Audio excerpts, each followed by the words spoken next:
الحمد لله الحمد لله والصلاة والسلام على سيدنا محمد وعلى آله وأصحابه أجمعين. الحمد لله والصلاة والسلام على سيدنا محمد وعلى آله وأصحابه أجمعين. أما بعد فأعوذ بالله من الشيطان الرجيم. بسم الله الرحمن الرحيم. لقد جاءكم رسول من أنفسكم عزيز عليه ما عنتم حريص عليكم بالمؤمنين رؤوف رحيم. لقد جاءكم رسول من أنفسكم عزيز عليه ما عنتم حريص عليكم بالمؤمنين رؤوف رحيم. صدق الله العظيم. اللهم صل على سيدنا محمد وعلى آل سيدنا محمد وبارك وسلم. اللهم صل على سيدنا محمد النبي الأمي وعلى آله وأصحابه وسلم. میرے معزز مسلمان بزرگوں، عزیز بھائیوں اور امت مسلمہ کی مقدس ماں اور بہنوں، تقریباً 550 سال بعد انسانیت کے نصیب جاگے، قسمت بڑھیا ہوئی، اللہ کی رحمت متوجہ ہوئی کہ اللہ کے حبیب صلی اللہ علیہ وسلم اس دنیا میں تشریف لائے، اور ان کی ایک خاص شان ہے کہ لقد جاءکم رسول من انفسکم، ایک ایسے رسول تمہارے پاس آئے ہیں جو تم ہی میں سے ہیں، کوئی اور مخلوق نہیں ہے کہ انہیں تمہارے دکھ درد کا احساس نہ ہو اور تمہاری ضروریات کا اندازہ نہ ہو اور تمہاری زندگی میں آنے والے مسائل ان سے انہیں آگاہی نہ ہو، ہیں وہ تمہیں میں سے۔ عزیز علیہ ما عنتم، تمہاری تکلیف ان پر بڑی گراں گزرتی ہے، تمہارا دکھ درد ان کا دکھ درد بن جاتا ہے اور تمہاری تکلیف ان کی تکلیف ہو جاتی ہے۔ عزیز علیہ ما عنتم حریص علیکم، تمہارے لیے نفع، تمہارے لیے منفعت، تمہارے لیے خیر، اس کے وہ بڑے حریص ہیں۔ تمہاری تکلیف انہیں گرا گزرتی ہے اور وہ تمہارے لیے خیر اور بھلائی کے بڑے حریص ہیں۔ بالمؤمنین رؤوف الرحیم، اور خصوصاً ایمان والوں پر بڑے مہربان، بڑے شفیق۔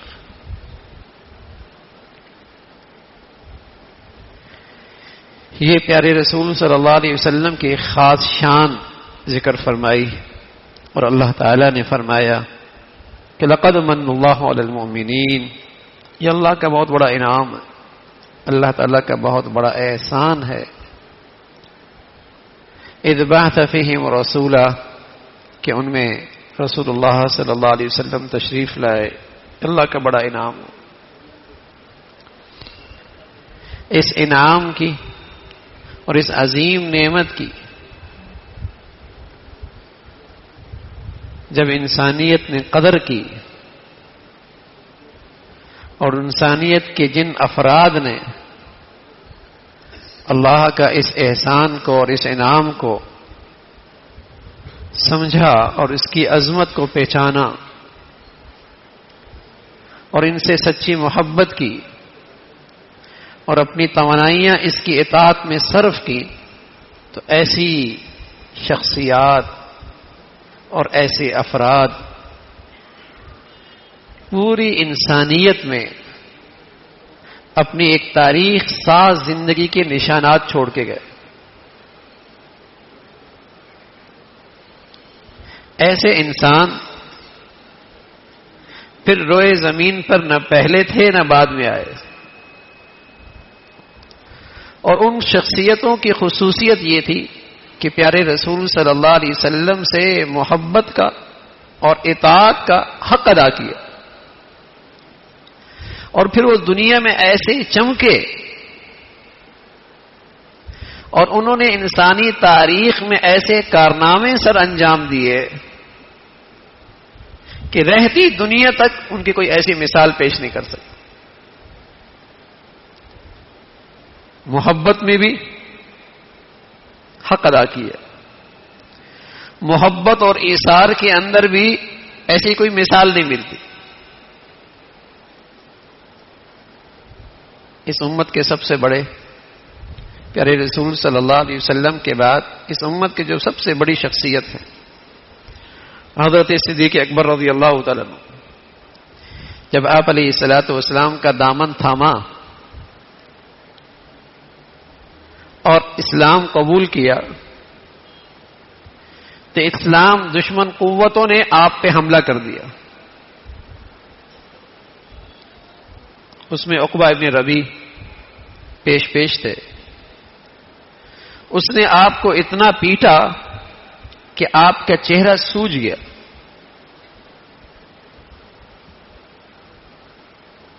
شناخت مٹ گئی، پہچاننا مشکل ہو گیا۔ آپ کے قبیلے کے کچھ لوگ بنو تمیم والے آپ کو چادر میں اٹھا کر گھر لے گئے۔ جب تھوڑا سا ہوش آیا، بظاہر یہ لگ رہا تھا کہ آپ کا بچنا بہت مشکل ہے، کیفیت ایسی تھی، حالت ایسی تھی۔ تو جیسی ہوش آیا تو فرمانے لگے محمد رسول اللہ صلی اللہ علیہ وسلم کا کیا حال ہے۔ پاس بیٹھنے والے پیارے نبی کی شان سے ناواقف تھے، آپ علیہ الصلوۃ والسلام کی عظمت اور محبت سے بے خبر تھے۔ غصہ آیا کہ پھر انہی کا نام لیتے ہو جن کی وجہ سے تمہاری یہ حالت ہوئی ہے۔ ام خیر آپ کی والدہ تھی، انہیں کہہ کر غصے سے نکل کھڑی ہوئی ہے کہ کچھ کھلا پلا دینا۔ اب والدہ کھلانے پہ اصرار کر رہی اور آپ بار بار یہ پوچھ رہے کہ آپ علیہ الصلوۃ والسلام کا کیا حال ہے۔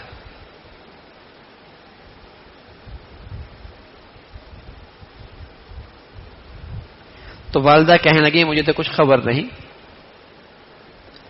فرمایا خطاب کی بیٹی ہیں ام جمیل، آج عمر کی بہنا خطاب کی بیٹی، ان سے جا کے پوچھیں۔ والدہ چلی گئیں، ان سے کہا میرا بیٹا پوچھ رہا ہے۔ کہنے لگے نہ میں ابو بکر کو جانتی ہوں نہ محمد ابن عبداللہ کو جانتی ہوں۔ ہاں یہ ہو سکتا ہے تم کہتی تو تمہارے ساتھ گھر چلتی۔ جب وہاں پہنچی حضرت ابو بکر کی حالت دیکھی، جس حال میں آپ یہ پہنچے پڑے تھے، کہنے لگی فاسق کفار ہی تھے جنہوں نے آپ کے ساتھ ایسا سلوک کیا، اور اللہ تعالیٰ ان سے ضرور انتقام لیں گے۔ تو حضرت فرمانے لگے اللہ کے نبی صلی اللہ علیہ وسلم کا کیا حال ہے؟ فرمایا آپ کی والدہ سنتی ہیں۔ فرمایا اس کی پرواہ نہ کریں۔ حضرت ام جمیل نے فرمایا کہ آپ علیہ الصلوۃ والسلام سلامت ہیں اور دار ارقم میں ہیں۔ والدہ سے کہا مجھے وہاں لے چلو، وہاں لے چلو۔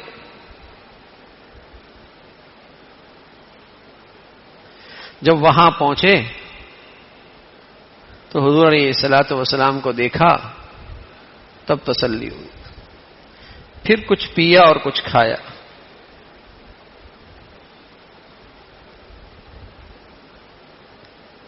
ایک انصاری خاتون جب احد میں یہ آواز آئی کہ پیارے رسول صلی اللہ علیہ وسلم شہید ہو گئے، تو بے تابی کے ساتھ پریشانی کی حالت میں دروازے پہ آ کے کھڑی ہوئی، آنے والے سے پوچھ رہی ہیں آپ علیہ الصلوۃ والسلام کا کیا حال ہے؟ خبر ملتی ہے آپ کے شوہر شہید ہو گئے، آنے والے بتاتے ہیں آپ کے ابا بھی شہید ہو گئے، کہنے والوں نے کہا آپ کے بھائی بھی شہید ہو گئے۔ جب آنے والوں نے بتایا کہ آپ علیہ الصلوۃ والسلام خیریت سے ہیں، تو دیکھا، جب دیکھ لیا تو فرمایا آپ سلامت ہیں تو ہر مصیبت ہیج ہے،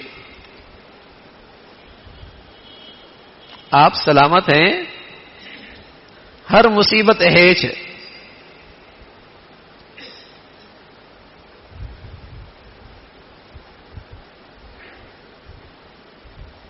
حضرت خبیب پھانسی کے پھندے پر ہیں،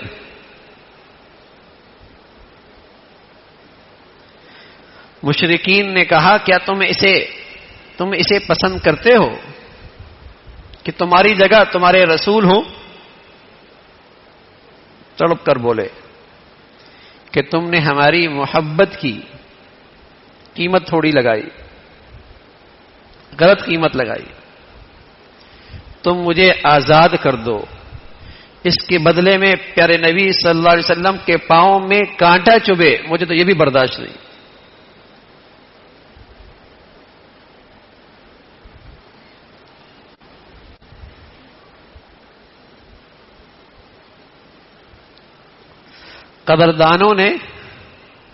قدردانوں نے اس عظیم احسان کے قدردانوں نے محبت کا حق ادا کیا۔ ابو دجانہ احد کے میدان میں ہیں، اپنی کمر کو ڈھال بنائے کھڑے ہیں، جو بھی تیر آ رہا ہے آپ کی طرف اپنے کمر پہ کھا رہے ہیں۔ میدان احد میں بھی، جنگ کے میدان میں بھی پیٹ نہیں کر رہے، پیٹ کو ڈھال بنا لیا، تیر پہ تیر کھا رہے ہیں، ہل نہیں رہے۔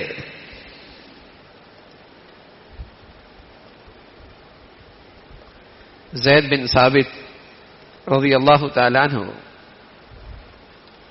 فرمایا رسول اللہ صلی اللہ علیہ وسلم نے مجھ سے کہا کہ جاؤ ذرا سعد ابن ربیع کو دیکھو، میدان احد میں کہاں ہیں؟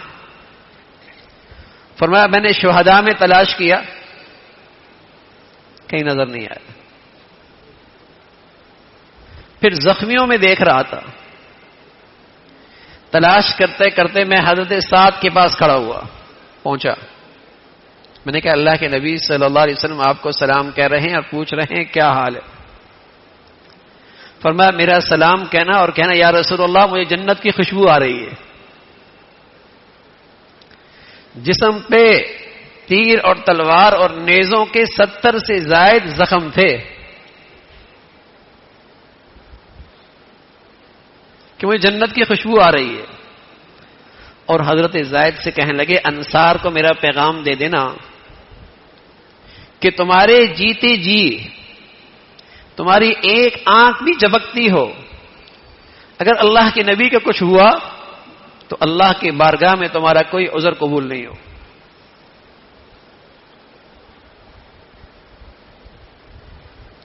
یہ کہا اور روح پرواز کر گئے۔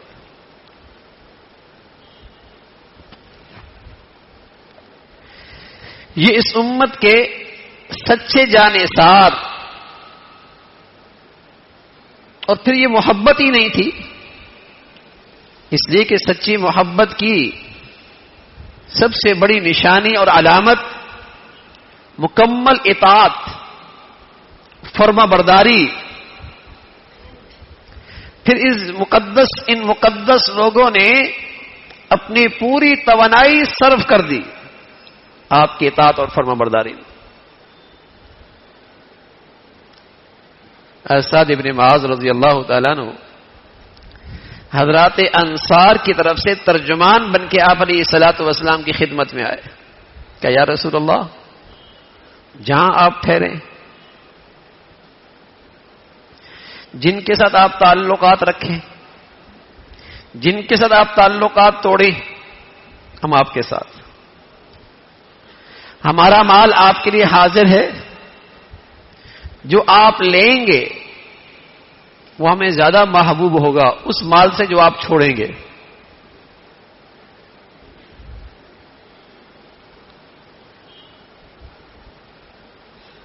آپ دریاؤں میں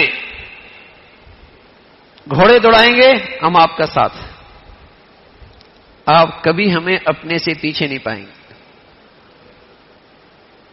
ہم حاضر ہیں۔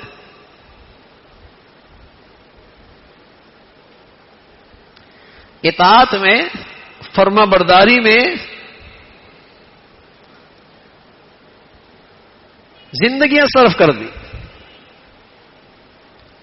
اور یہی وہ خوبی ہے۔ فرمایا دنیا میں کسی آدمی کو دیکھنا ہے کہ اللہ ان سے بہت محبت کرتا ہے، دنیا میں کسی انسان کو دیکھنا ہے کہ کون اللہ کا محبوب ہے، کون اللہ کا محبوب ہے، تو فرمایا زمین پہ چلنے والے وہی اللہ کے محبوب ہیں جن کی زندگیوں میں اللہ کی محبت اور اللہ کے نبی کی اطاعت ہے، اللہ کے نبی کی محبت اور اطاعت۔ یحببکم اللہ، یہ محبوب خدا ہے، یہ محبوب خدا ہے، اس لیے کہ ان کی زندگی میں نبی سے سچی محبت اور اتباع ہے۔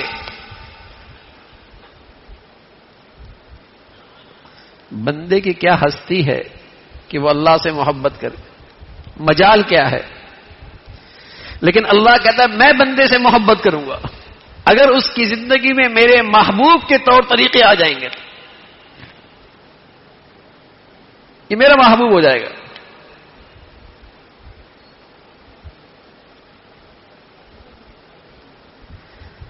تو آپ علیہ الصلوۃ والسلام سے سچی محبت اور اطاعت کی بدولت ایسی شخصیتیں امت کو ملی جنہوں نے رہتی دنیا تک ایسے کارنامے سر انجام دیے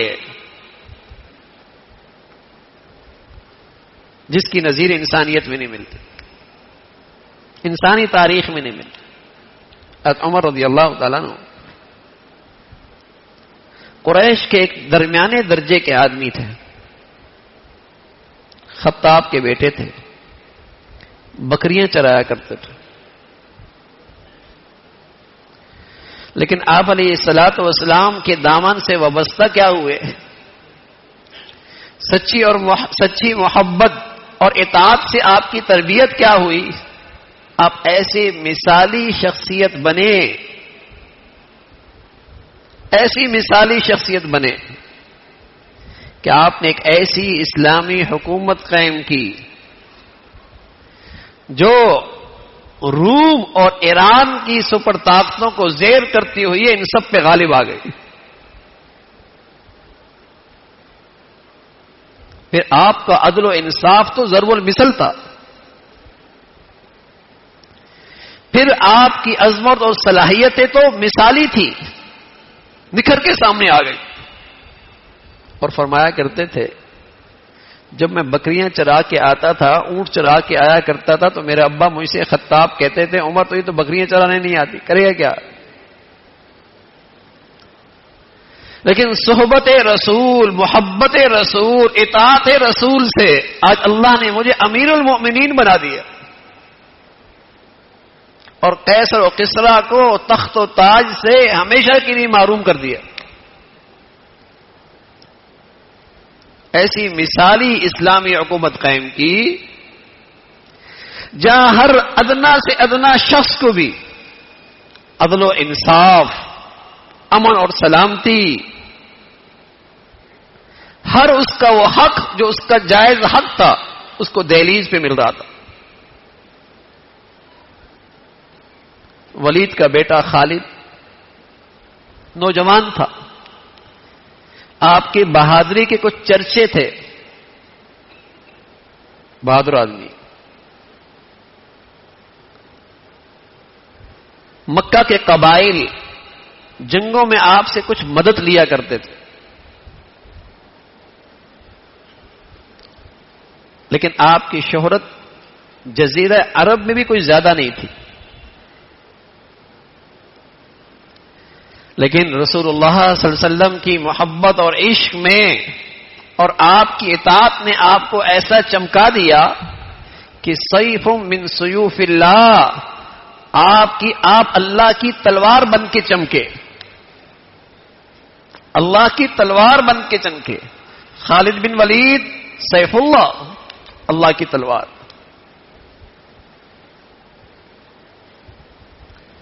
اور رومیوں پر ایسے برسے کہ ہمیشہ کے لیے ان کو اس اقتدار سے محروم کر دیا. عام سے آدمی تھے. حضرت عبیدہ ابن جراح نرم طبیعت، دیانتدار، مشہور تھے، لیکن رسول اللہ صلی اللہ علیہ وسلم کی صحبت میں ایسی تربیت پائی کہ اسلامی لشکروں میں سب سے بڑے لشکر کی قیادت کر رہے اور ہرقل کو شام سے ہمیشہ کے لیے محروم کر دیا. شام جیسا ہرا بھرا ملک، ہرقل جیسے بادشاہ کو ہمیشہ کے لیے وہاں سے محروم کر دیا. اور شام کی حکومت کے فرما ذمہ دار ٹھہرے. آپ فرمایا کرتے تھے ابو عبیدہ امین الامہ، میری امت کے امین ہے، میری امت کے امین.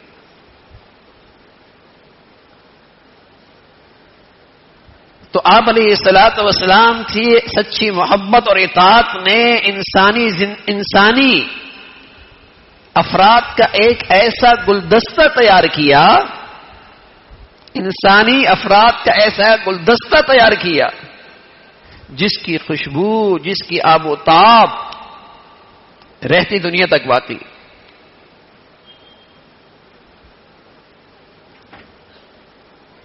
کسی سے غلطی ہو جاتی تھی، کسی سے غلطی ہو جاتی تھی تو ایسا احتساب نفس تھا، اس کا ضمیر اسے ملامت کیا کرتا تھا، اور جب تک اس کی سزا نہ لیتا اسے چین نہ آتا. حضرت مائد اسلمی، غلطی ہو گئی، زنا ہو گیا. خود آپ علیہ الصلوۃ والسلام کی خدمت میں حاضر ہو، کہ یا رسول اللہ مجھ سے یہ گناہ ہو گیا. آپ نے چہرہ پھیر دیا. دوسری طرف آیا کہ یا رسول اللہ مجھ سے زنا ہو گیا. آپ نے پھر چہرہ پھیر دیا. ادھر سے آیا کہ یا رسول اللہ مجھ سے زنا ہو گیا. آپ نے اس کے جاننے والوں سے کہا اس کی دماغی حالت ٹھیک ہے؟ کہا بالکل ٹھیک ہے.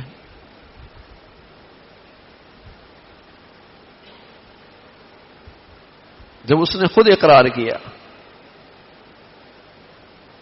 اور وہ جانتے بھی تھے کہ اس کی سزا کیا ہے، وہ یہ جانتے بھی تھے کہ شریعت میں اس کی سزا کیا ہے، وہ بھی جانتے تھے.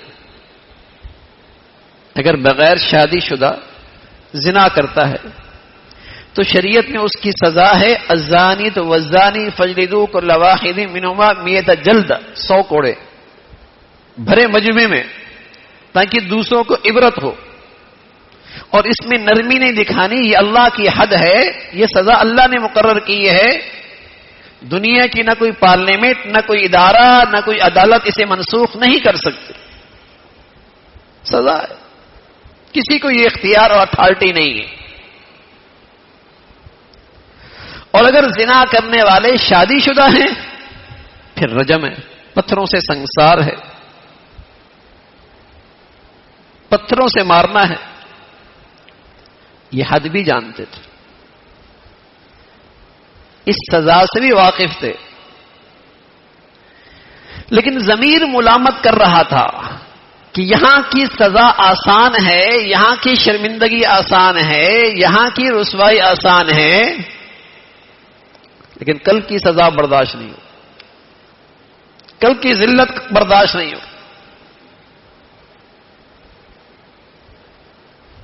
جانتے تھے سزا ہوئی، پتھروں سے مارا گیا تو ایک چھینٹا مرنے والے کے جسم پہ پڑا، اس نے زبان سے کچھ ناراضگی کے کلمات کہے. پیارے رسول صلی اللہ علیہ وسلم نے فرمایا نہ کہو اس کو، اس لیے کہ توبہ اگر مدینہ کے گنہگاروں کی تقسیم ہو جائے تو اللہ سب کی بخشش کر دے.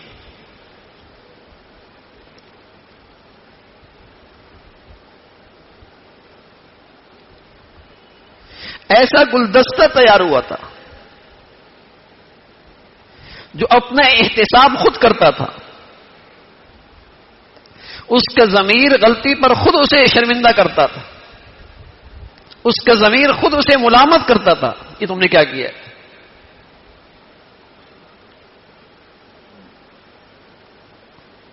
خاتون آئی، غامدیہ، کہ یا رسول اللہ مجھ سے یہ گناہ ہو گیا، اور اس کی گواہی میں امید سے ہوں، مجھ پہ سزا جاری کیجیے. آپ علیہ الصلوۃ والسلام اسے واپس کر دیتے ہیں. پھر آتی ہے، فرماتے ہیں جب تک یہ بچہ ہو نہ جائے وہ بچہ اٹھا کے لاتی ہے. کہ یا رسول اللہ اب تو مجھ پہ سزا جاری کیجیے. نہ گرفتاری، نہ نگرانی، خود ضمیر غلطی ہو جاتی ہے، کوتاہی ہو جاتی ہے، بڑے سے بڑا گناہ ہو جاتا ہے، لیکن توبہ کے بعد بھی آدمی اللہ کا ولی بنتا ہے نا. سچی ندامت کے بعد بھی اللہ کا پیارا بن جاتا ہے. آپ علیہ الصلوۃ والسلام نے فرمایا یہ بچی تمہارا دودھ پی رہی ہے، جب یہ کھانے کے قابل ہو جائے تو پھر آنا. پھر کچھ عرصے کے بعد آئی، اس کے ہاتھ میں لقمہ. کہ یا رسول اللہ یہ کھانے کے قابل ہو گئی، مجھ پہ سزا جاری کیجیے. یہ ہے انسانی زندگی کا خوبصورت گلدستہ جو آپ کی زندگی سے انسانیت میں انقلاب برپا ہوا.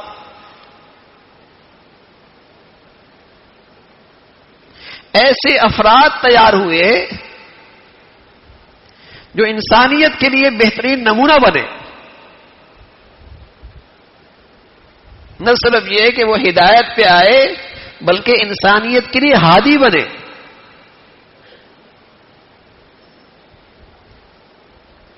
جو کچھ نہ تھے وہ انسانیت کے رہنما بن گئے، مقتدا اور پیشوا بن گئے. جن کے ہاں جنگیں ہوا کرتی تھیں اور انسانی لاشوں کے پشتے لگ جایا کرتے تھے، اور جانے والا کہتا تھا کہ میرا بدلہ لے کے رہنا. نسلوں میں جنگ جاری رہتی تھی. بچیاں سخت عیب تھا، شرمندگی کی چیز تھی. کیا سخت دل تھا کہ اپنے ہاتھوں سے گڑھا کھودا اور زندہ بچی کو اس کے اوپر مٹی ڈال دی.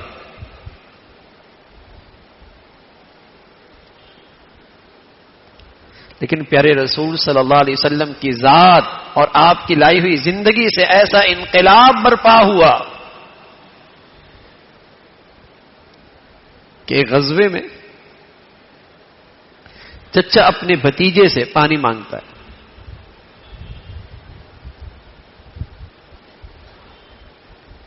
زخموں سے چور ہے، پیاس کی شدت ہے،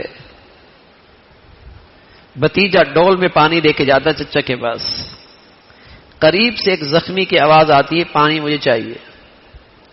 زخمی چچا اپنے بھتیجے سے کہتا ہے بیٹا مجھے چھوڑیے آگے دے دیجیے. وہاں پہنچتا ہے تو آواز آتی ہے پانی مجھے چاہیے. تیسرے زخمی کے پاس جب بھتیجا جاتا ہے تو اس کی جان روح نکل جاتی.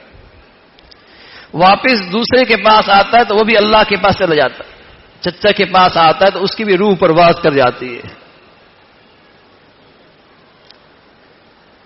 لیکن جاتے جاتے یہ پیغام دے گئے کہ جب انسان میں انسانیت کی بہار آتی ہے تو پھر انسانی معاشرے میں ایسا ایثار ہوتا ہے, ایسی قربانی ہوتی ہے, ایسے ایک دوسرے کا لحاظ ہوتا ہے.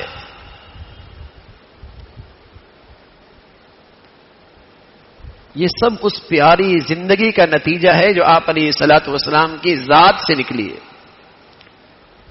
ہمارا ایمان ہے کہ اللہ نے ایسا حسین جسم بھی نہیں پیدا کیا, لیکن اس حسین جسم سے جو زندگی نکلی ہے اس سے زیادہ حسین و جمال زندگی بھی دنیا میں نہیں آئی. جسم بھی ایسا حسین کہ اس سے حسین جسم اللہ نے دنیا میں نہیں بنایا. اور اس حسین جسم سے جو زندگی نکلی ہے, انسانی زندگی کے لیے اس سے بہتر زندگی کا طریقہ ہو ہی نہیں سکتا. اس زندگی میں کمال بھی ہے, جمال بھی ہے.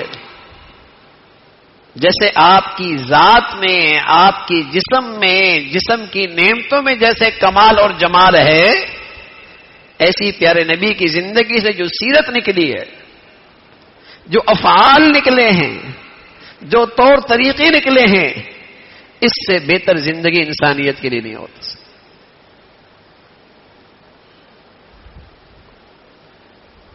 خوبصورت زندگی.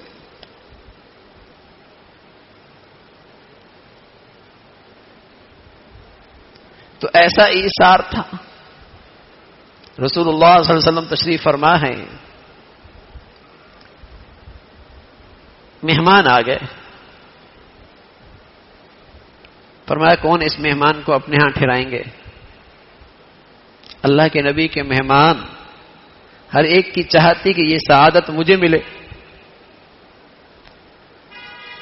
ایک صحابی نے ہاتھ کھڑا کیا, یا رسول اللہ مجھے دیجیے, آپ کا مہمان میرے گھر میں آئے اور یہ بھی پتا ہے گھر میں کچھ نہیں ہے. اہلیہ سے کہا جتنا تھوڑا ہے جو بچوں کے لیے ہے انہیں سلا دیں, مہمان کے سامنے رکھ دیں, بیٹھ میں بھی جاؤں گا تاکہ انہیں کھانے میں آسانی ہو. کھاؤں گا نہیں, تھوڑا ہے تاکہ وہ سیر ہو جائے, ان کی بھوک مٹ جائے. یہ منظرنامہ اس گھر میں رات کو پیش آتا ہے. صبح آتے ہیں حضور علیہ الصلوۃ والسلام کی خدمت میں. آپ علیہ الصلوۃ والسلام نے فرمایا تم نے کیا کیا رات کو؟ کہ رسول اللہ کیا ہوا؟ فرمایا تمہارے حق میں, تمہاری تعریف میں اللہ نے قرآن کی آیت بھیج دی ہے, والذین یؤثرون علی انفسہم ولو کان بہم خصاصہ. یہ دوسروں کو اپنے پہ ترجیح دیتے ہیں, حالانکہ خود ضرورت مند ہیں.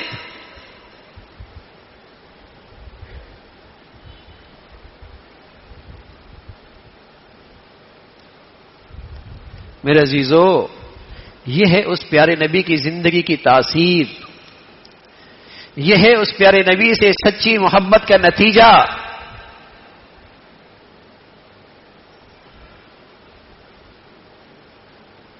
اس کا نتیجہ ہے. اس لیے انس رضی اللہ تعالیٰ عنہ فرمانے لگے, ایک دن اللہ کے نبی صلی اللہ علیہ وسلم نے مجھ سے کہا, یا بنی ان تقدر ان تصبح وتمسی وليس في قلبك غش لأحد فافعل وذلك من سنتي ومن أحب سنتي فقد أحبني ومن أحبني كان معي في الجنة. انس بیٹے ایک نصیحت سنو, ایک میری نصیحت سنو. اگر تم سے یہ ہو سکے کہ تمہارا دن رات ایسے گزرے کہ تمہارے دل میں کسی کے لیے کھوٹ نہ ہو، برائی نہ ہو، حسد نہ ہو، کینہ نہ ہو، ففعل، تو بیٹے ایسا کر لو، اس لیے کہ میری زندگی تو ایسی ہے، میں جو زندگی لے کے آیا ہوں وہ سیرت تو ایسی ہے، میری سنت تو یہی ہے، اور سچی محبت کا معیار بھی یہی ہے۔ ساتھ آپ علیہ الصلوۃ والسلام نے فرمایا من احب سنتی فقد احبنی، سچی محبت کا معیار بھی یہی ہے کہ میرے اخلاق اس میں کتنے ہیں، میری زندگی کی نقل اس میں کتنی ہے، میرے طور طریقے اس کی زندگی میں کتنے ہیں، میرے سے سچی محبت کا معیار بھی یہی ہے۔ ومن احب سنتی فقد احبنی، جسے میرے طور طریقے سے محبت ہے اسی کو مجھ سے محبت ہے، اور جس کو مجھ سے محبت ہے وہ جنت میں میرے ساتھ ہوگا۔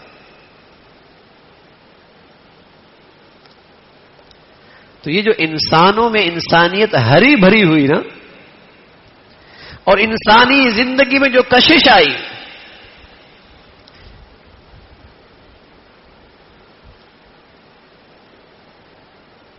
اس کی وجہ وہ آپ علیہ الصلوۃ والسلام کی اطاعت ہے، وہ آپ علیہ الصلوۃ والسلام سے سچی محبت ہے۔ آپ علیہ الصلوۃ والسلام فرمایا کرتے تھے ایک وقت آئے گا الدین بدأ غریبا وسيعود غریبا، جس دین کو میں لے کے آیا تھا نا وہ لوگوں کی نظروں میں اجنبی تھا، جیسے ایک اجنبی مسافر ہوتا ہے اور کہیں چلا جائے تو لوگ اسے اجنبی نظر سے دیکھتے ہیں کہ یہ ہمارے محلے کا نہیں ہے، یہ ہمارے علاقے کا نہیں ہے، یہ ہمارے یہاں کا رہنے والا نہیں ہے۔ تو فرمایا جب دین میں لے کے آیا تو لوگوں کی نظروں میں یہ اجنبی تھا، فرمایا وَسَيَعُودُ غَرِيبًا، یہ میرا لائی ہوئی زندگی اور میرا لایا ہوا دین دنیا میں پھر اجنبی ہو جائے گا، پھر اجنبی ہو جائے گا۔ ایسی بے دینی ہوگی، ایسی دین سے دوری ہوگی، خوشیاں، غمیاں، بازار، گھر، تعلیمی ادارے، رہن سہن، یہ سارے دین سے خالی ہو جائیں گے، یہ سارے میرے لائی ہوئی دین سے خالی ہو جائیں گے، اور جب خالی ہوں گے تو جب دنیا پہلے آپ کی زندگی سے خالی تھی، آپ کی اسوہ حسنہ سے خالی تھی، تو نتیجہ کیا تھا؟ اذ کنتم اعداء، تمام لوگ وہاں آپس میں دستے گریبان تھے، نفرت ہی نفرت تھی، ہر جگہ نفرت ہی نفرت تھی، لڑائی ہی لڑائی تھی، جھگڑے ہی جھگڑے تھے۔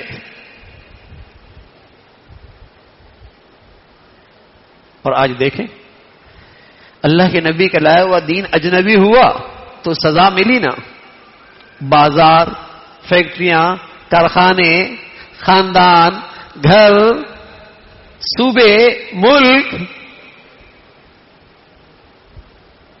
کیسی نفرتیں ہیں، گلی محلے، سزا تو ملے گی۔ تو پیارے نبی صلی اللہ علیہ وسلم نے فرمایا الدین بدأ غریبا وسيعود غریبا، پھر اجنبی ہو جائے گا۔ لیکن پیارے نبی صلی اللہ علیہ وسلم نے ایسے پرفتن دور میں جو اپنی نبی کی زندگی کو مضبوطی سے تھام لیتا ہے، مضبوطی سے پکڑ لیتا ہے، تو اللہ کے نبی کی اس کو دعا ہے، اس کے لیے دعا ہے۔ لوگ دعا کراتے ہیں نا، بزرگوں سے بھی کرواتے ہیں، نیک لوگوں سے بھی کراتے ہیں، ماں باپ سے بھی کرواتے ہیں، اور کروانی چاہیے، لیکن وہ آدمی کتنا خوش نصیب ہے جسے اللہ کے نبی دعا دے رہا ہے۔ اور یہ دعا اس کے لیے ہے جو اس پرفتن دور میں اپنی نبی کی زندگی کو مضبوطی سے تھام لے اور اسے اپنی نبی کی زندگی پہ فخر ہو. آج احساس کمتری ہے. لوگ کیا کہیں گے؟ لوگ کیا کہیں گے؟ اور یہ احساس کمتری اس لیے کہ آج دل نبی کی عظمت اور محبت سے خالی ہے. اس لیے کہ جس کی عظمت ہوتی ہے اس کے طریقوں کی بھی بڑی عظمت ہوتی ہے. اس لیے کہ جس سے سچی محبت ہوتی ہے اس کے طور طریقے بھی بڑے اچھے لگتے ہیں. آج ہماری نئی نسل کے دل میں جن کی عظمت ہے نا، تو وہ جیسا بھی کرے یہ اسے اپناتے ہیں. کہتے ہیں فیشن ہے. اگر اللہ کے نبی کہہ رہے کہ ٹخنے خالی کر لو، کہتا تنگ نظری ہے. اور دشمن نے کہہ دیا گھٹنے خالی کر دو، کر لیے نا، روشن خیالی ہے.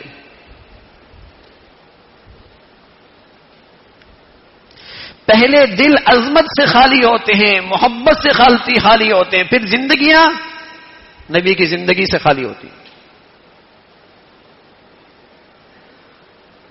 کوئی اسکول کالج میں یہ نہیں کہتا کہ میاں آپ نے جو شرائط لگائے ہیں کہ موزے اس کلر کے ہوں، شوز اس رنگ کے ہوں، پینٹ اس کلر کی ہو، اوپر شرٹ اس رنگ کی ہو، کیپ اس کلر کی ہو. کوئی یہ نہیں کہتا ان چیزوں کا تعلیم سے کیا تعلق ہے. سب کہتے ہیں ڈسپلن ہے. کیا کہتے ہیں؟ ڈسپلن. اور اگر محمد رسول اللہ صلی اللہ علیہ وسلم اپنی امت سے کہہ دے کہ تمہارا رہن سہن ایسا ہو جائے، اوڑھنا بچھونا ایسا ہو جائے، کھانا پینا اس طریقے سے ہو جائے، لوگ کہتے ہیں میاں ان چیزوں میں کیا رکھا ہے. ارے اللہ کے نبی بھی تو یہی کہتے ہیں کہ دنیا میں مسلمان جہاں بھی رہے نظر آئے یہ محمد ہی ہے.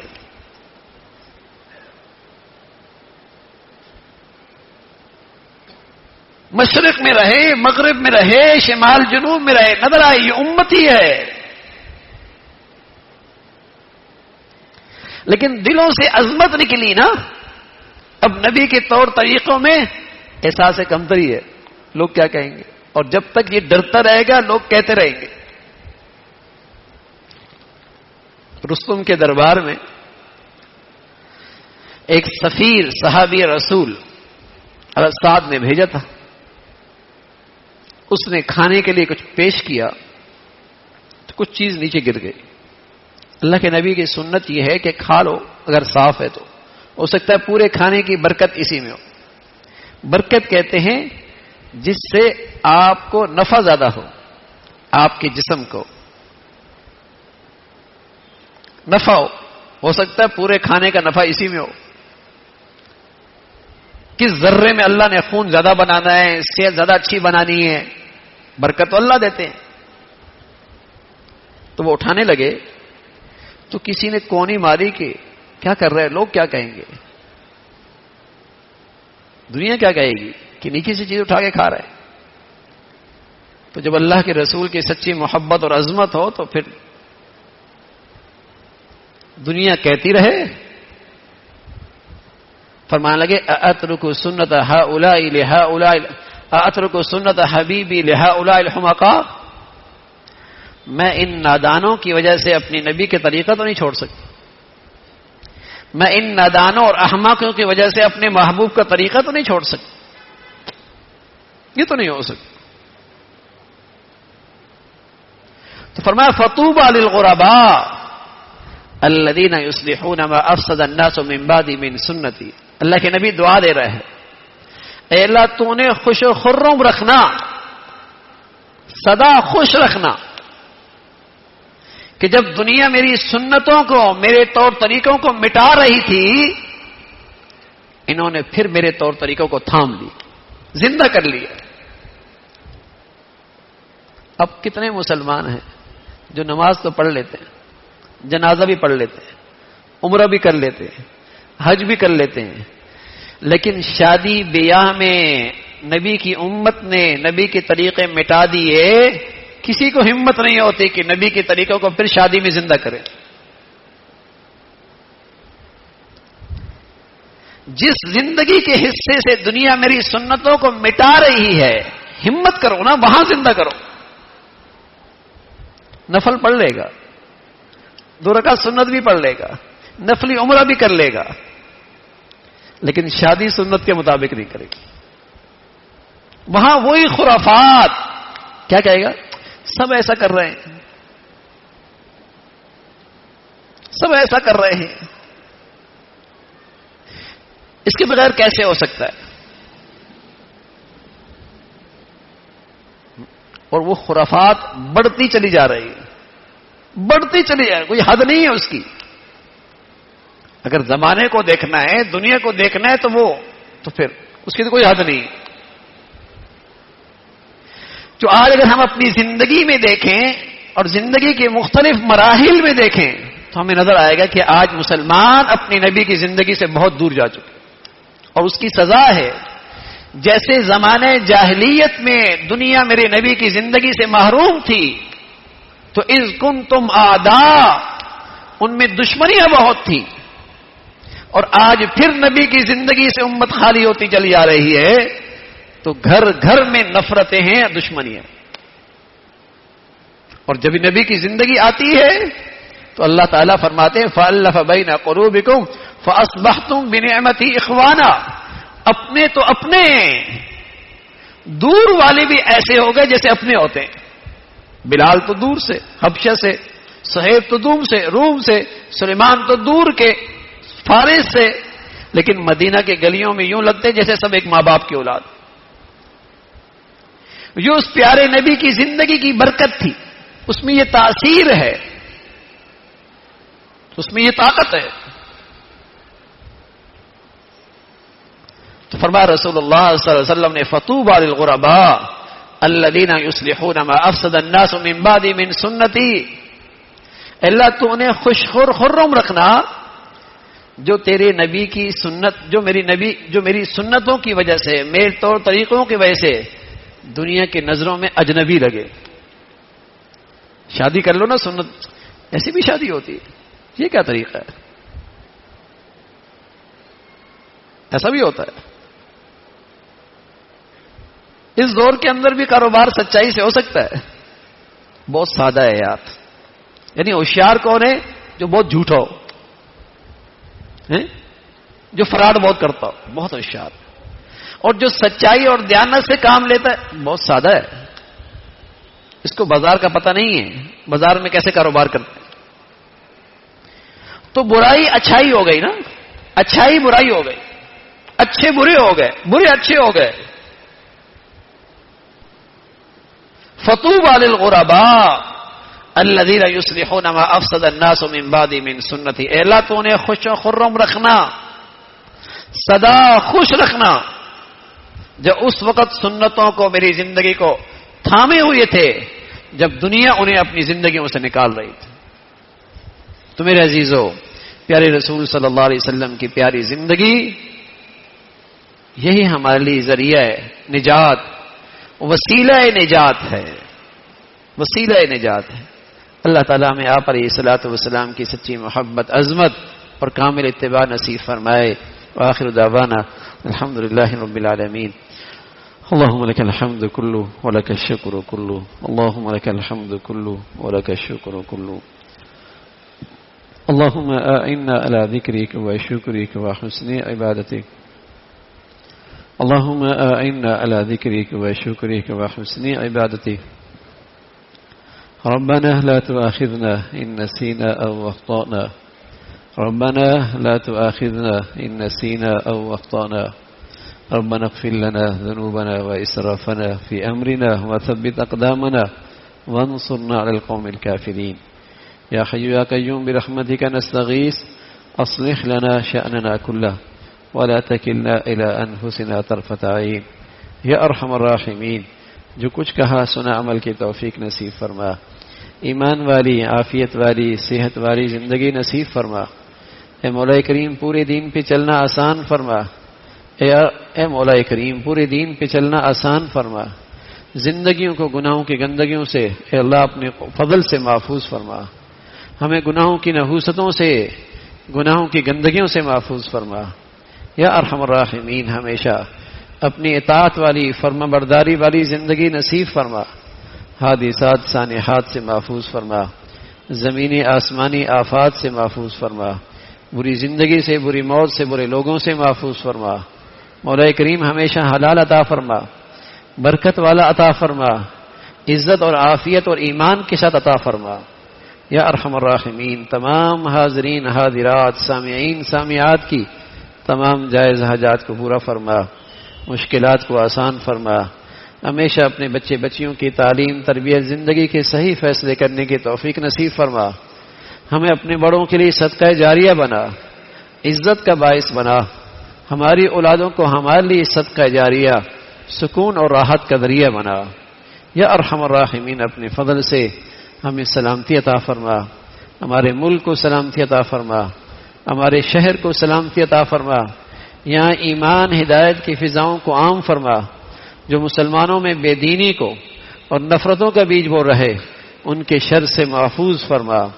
اے مولا کریم جو مسلمانوں میں بے حیائی فحاشی کو فروغ دے رہے ان کے فتنوں سے محفوظ فرما یا ارحم الراحمین۔ اس ملک کو اندرونی بیرونی خطرات سے محفوظ فرما، پوری امت اسلامیہ پہ رحم فرما، عالم اسلام کو نیک صالح قیادت نصیب فرما، دنیا بھر کے مظلوم مسلمانوں کی مدد اور نصرت فرما، غزہ اور فلسطین کے مسلمانوں کے دلوں میں سکینہ نازل فرما، مولا کریم ان کے لیے آسانیاں پیدا فرما، قبلہ اول کے قادر ان کی قربانیوں کو قبول فرما کر امت میں دینی ایمانی بیداری پیدا فرما۔ اے مولا کریم اپنے فضل سے مسلمانوں میں ایمانی اسلامی وحدت پیدا فرما۔